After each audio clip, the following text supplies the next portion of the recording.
So I'm firmly in cougar territory, and we know LA loves their cougars. And I'm talking about those Desperate Housewives and P22, may he rest in peace. But I like to identify as a puma, okay? Because every time I get asked out by somebody born after the Clinton administration, I poo my pants just a little bit. Yeah, it's true. Sorry, that was a shit joke. So, aside from doing comedy, I have this really embarrassing, dirty side hustle.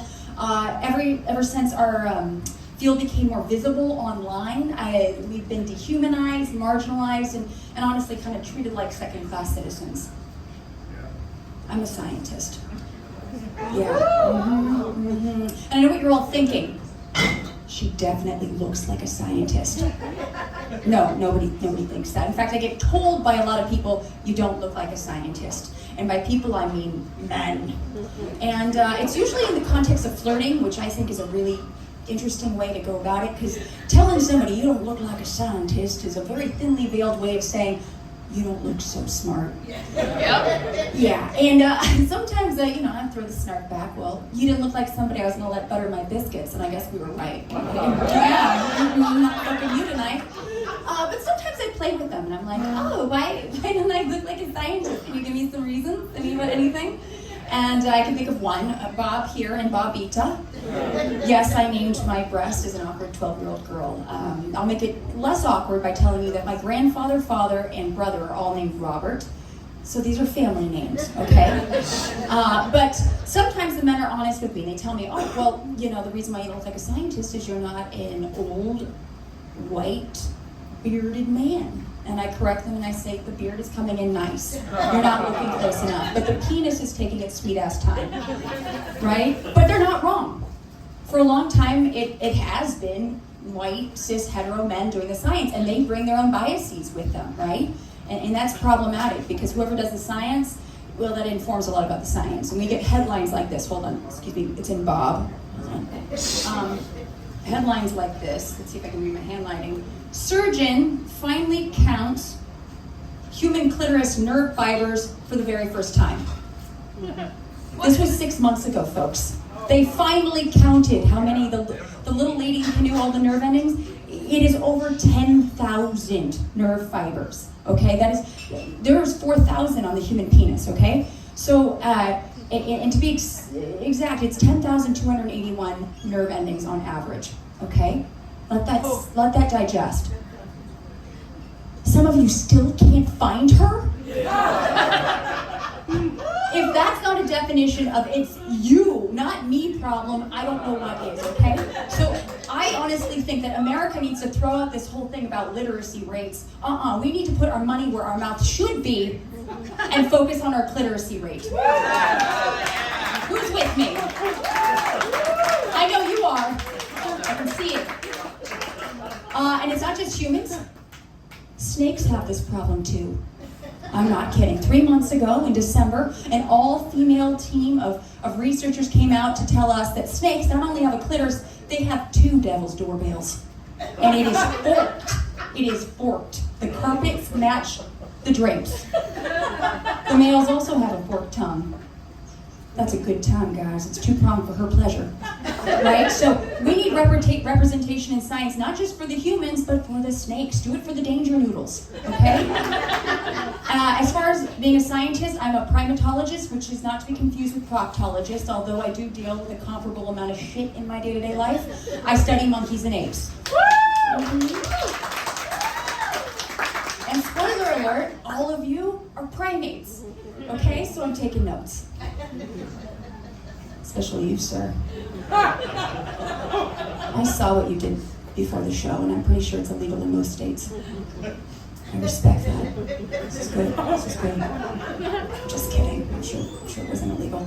But yes, I study spider monkeys. Any spider monkey fans? That's a spider monkey call.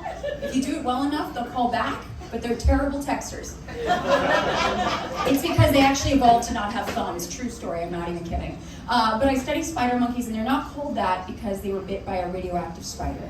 It's because they look like a basketball had an orgy with a bunch of cool noodles. And it's not just appendages. The females have what is called a hypertrophied clitoris, or a pseudopenis. Or if you're Phil Collins, it's the pseudopenis. I was hoping there's some Genesis fans in here. It's terrible. But yeah, and let's just say the males don't have to ask for directions. It's this long, fleshy, dangly, lady finger-like thing hanging below their undercarriage. They have a very high clitoris rate. Okay, we should be taking notes, honestly. And we don't know exactly why they have them. I like to think that the evolution was thinking about researchers like myself who want to tell them apart, but I think it's because they're just sort of dragging their hypertrophied clit across branches to disperse pheromones.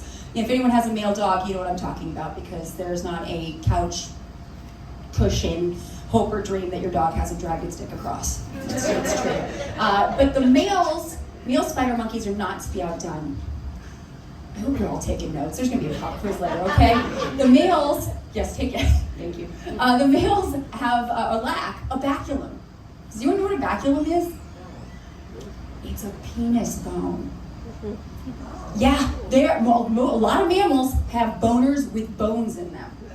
Yeah, and the only primates that don't have boners with bones are spider monkey males and Homo sapiens.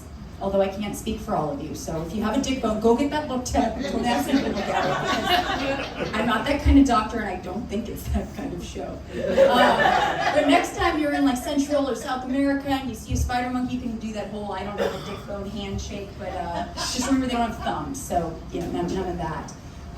But yeah, I love studying the old spider monkeys. And as somebody who studies primates and humans, because I'm a biological anthropologist, I like to look at the similarities and differences between our behavior, including sexuality.